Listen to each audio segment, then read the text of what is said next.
Bruce Lee को एक आदमी ने पूछा इंटरव्यू लेते हुए कि ब्रूस ली, आप तो भयंकर मार्शल आर्ट फाइटिस्ट हो, तो किससे डरते हो? तो ब्रूस ली ने कहा कि मैं उस आदमी से नहीं डरता हूं जो 100 तरह के दाव पेच जानता है। मैं उस आदमी से डरता हूं जो एक ही दाव पेच को 100 बार करके तैयार हो गया। इसका अर्थ क्या? आप जो करते हो उसको करते रहो, निरंतर इतना करो कि उस काम में आप सबसे बड़े बलवान बन जाओगे। ब्रूस ली का कहना है कि आप एक भी प्रकार का अगर दाव पेच जानते हो लड़ने का, अगर उसको निरंतर करते रहोगे तो उसमें इतने निष्णात हो जाओगे, सामने वाला 1000 प्रकार का दाव पेच करेगा तो भी आप अपने एक ही दाव पेच से उसको पछाड़ दोगे। इसका अर्थ क्या है? ये अभ्यास का विशेषता है। ये क्या है? अभ्यास की विशेषता। तो आप अभ्यास एक चीज की करो। मैं संगीत भी गा सकती हूँ, मैं पेंटिंग भी कर सकती हूँ, मैं रसोई भी कर सकती हूँ, फिर गोबर ही बोलना कार, मैं ये भी कर सकती हूँ, वो भी कर सकती हूँ। एक चीज में लग गए, उसी चीज में करना दिमाग। मैं स्कूल बनाया हूँ, स्कूल चला रहा हूँ, अब ये स्कूल को कैसे आगे बढ़ाऊं, फिर उसमें मैं थोड़ा सा शेयर मार्केट भी कर लूं, थोड़ा जमीन की खरीद बेच भी कर लूं। एक काम को पकड़ के करने वाला बहुत आगे बढ़ जाता है। फिर भगवान कृपा करे, वो अलग बात कि हम अंबानी अदानी की तरह 100 काम करें, उसके लिए एक विशेष कृपा चाहिए। साधारण रूप से एक ही काम को आप करते करते करते महान बन सकते हो, क्योंकि वो काम आपके लिए पानी की तरह तरल हो जाता है। जब ज्यादा करते हो वो काम आपके लिए पानी की तरह। अब कई लोग बोलते हैं ना कि मेरे तो ये बाएं हाथ का खेल है, यानी क्या? वो ट्रेन हो गया उस काम से। बाएं हाथ का खेल यानी अर्थ क्या? सक्षम हो गया, निपुण हो गया।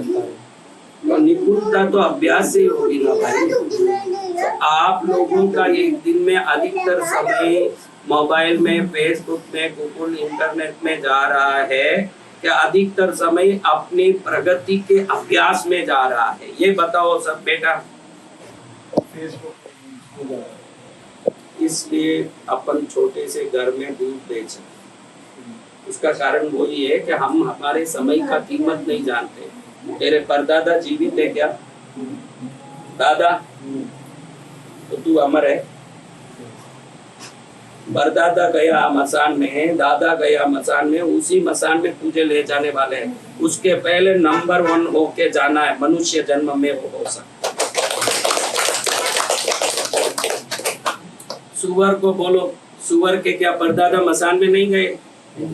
दादा नहीं गए, लड़दादा सुअर कुत्ते के भी गए। वो सोच के सुअर कुत्ता नंबर 1 नहीं हो सकता, क्योंकि वो तिर्यंच प्राणी है। मनुष्य को भगवान ने एक विशेष शक्ति दी, सोचने की। क्या दी? सुअर सोचेगा बैठ के कि भाई अब हम G20 समिट में कैसे जाएंगे, अब हम अफ्रीका के मीटिंग में कैसे पहुंचेंगे।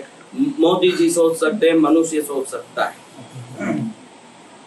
तो आप लोगों को अपने जीवन को पशु की तरह बिता के मनुष्य जन्म को व्यर्थ करना है कि मनुष्य जन्म अनमोल रे, मिट्टी में मत खोल रे। मनुष्य जन्म अनमोल रे, मिट्टी में मत खोल रे। अब जो मिला है फिर न मिलेगा, कभी नहीं, कभी नहीं, कभी नहीं रे। कभी नहीं, कभी नहीं, कभी नहीं रे। कभी नहीं मिलेगा ये जन्म। वो बच्चा कहाँ गया? उस बच्चे की तरह ही हम थे। आप उस बच्चे की तरह थे कि सीधे इस उम्र में भगवान के द्वारा ऊपर से टपकाए गए? तो आज इतने बड़े कैसे हो गए? समय निकलता जाता हाथ की मुट्ठी की रेत की तरह। हाथ में मुट्ठी में रेत पकड़ लो, टिका रहेगा? क्या होगा? समय हाथ की मुट्ठी की रेत है, फिसलता है। तू भी ऐसे बच्चा था, अब तेरा बच्चा हो गया, वो इतना बड़ा हो जाएगा कि तू बूढ़ा हो जाएगा, और बूढ़ा होने के बाद एक बार दम छोड़ देगा। तेरे लड़दादा का नाम क्या है?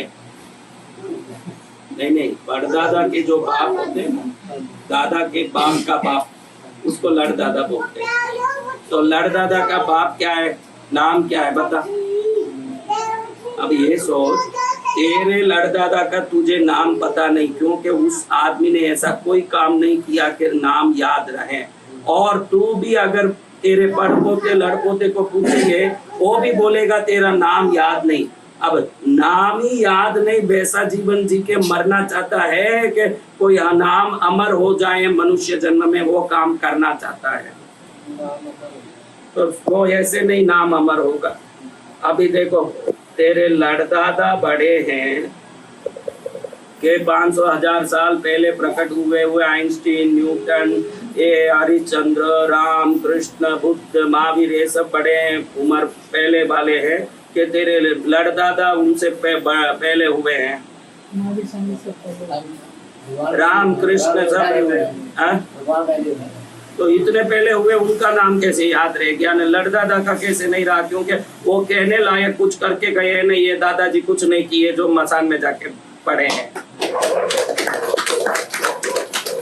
तो जब हमको हमारे लड़दादा का नाम याद नहीं है तो हमारा लड़पोता कौन सा हमारा नाम याद रखेगा? भाई हम भी उसी लाइन में हैं, उन्होंने जैसे किया वैसी जिंदगी हम जी रहे हैं।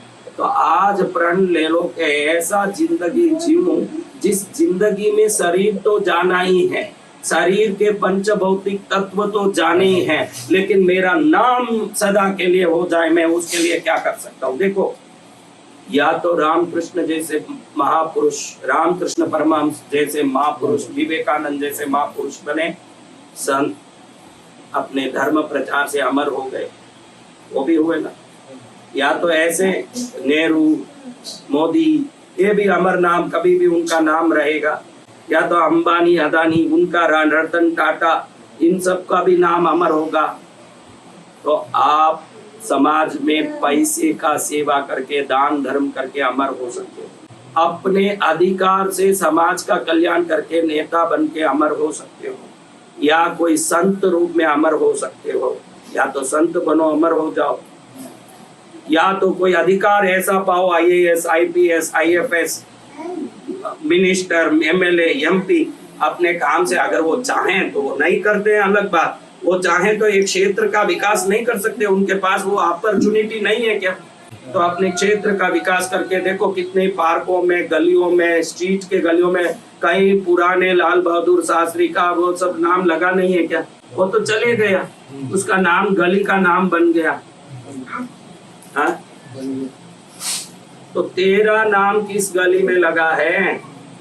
मेरा नाम का तो स्टैंप ही बन गया है। मेरे नाम से सरकारी स्टैंप है, बसंत आपके ऊपर के बाद वर्ड रिकॉर्ड लगा हुआ है। मुझे तो बहुत खुशी हुई कि मेरे पास एक है, महाराज के पास इतने हैं। तो समझो कि आज जीवन का एक लक्ष्य बनाओ। वो लक्ष्य वो हो कि मेरा लड़पोता मेरा नाम बोल सके। कोई भी छोटा नहीं है। कोई बोले मैं छोटा हूँ तो वो अज्ञानी है। क्या है? अज्ञानी बोलता मैं छोटा हूँ। सर राजगोपालाचारी तमिलनाडु में कृष्णगिरी के पास होसूर के छोटे से कस्बा, 100 झोपड़े हो उस कस्बे में, वहां जन्म लिए हुए भारत के प्रथम गवर्नर जनरल बने। भारत के गवर्नर जनरल सर राजगोपालाचारी एक छोटा सा गांव के 100 झोपड़ों में जन्मे हुए खेडूत आदमी है। तो ऐसे बैठ के तो समय बिताना ही नहीं मनुष्य जन्म को, अपने अपने फील्ड में आगे बढ़ते बढ़ते इतने आगे जाना कि अपना जन्म सार्थक को टाइम तो वेस्ट ही नहीं करना, बिल्कुल वेस्ट नहीं।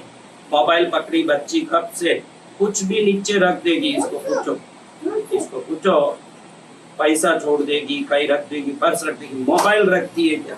प्राण जाए वचन न जाए, पहले एक था ना, पहले रघुकुल का रीत क्या था भाई? सदा चली आई, प्राण जाए। हाँ, रघुकुल रीत सदा चली आई, प्राण जाए पर वचन न जाए। अभी मनुष्य समाज की रीत चली आई, प्राण जाए पर मोबाइल न जाए। अब क्या रीत चली आई है?